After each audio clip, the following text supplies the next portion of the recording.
Good afternoon, everyone, especially to Sir Erwin Matila. So, by the way, before I proceed questions for final examinations in ethics, so I am Bonghani Shinami from Bentik Power Plant 2F. I am living in Barangay San Joaquin. I am 24 years old. So, this is the two questions that should be answers. Number one, should divorce law be legalized in the Philippines? So, this is my answers.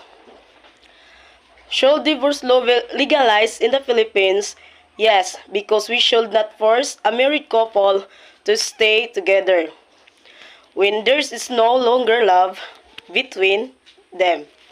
They may end up staying in the house only for the sake of children or because they think it's better to pretend for the children's sake. However, the responsibility as parents does not mean they must stay together because when there is no longer love for each other, but this is just what I can say to those who plan to build their own family. Before you form a family, make sure that you truly love each other because all of be certain to your mind and your heart that two of you will stay together through struggles and joys, happiness, because if you are happy, your children will also be happy and they will not experience having a broken family. So this is my two questions. One of your parents is suffering from stage 4 cancer, will eventually die in a few days. The patient experiences the excruciating point every time cancer attacks. Will you give your consent to end the patient's life?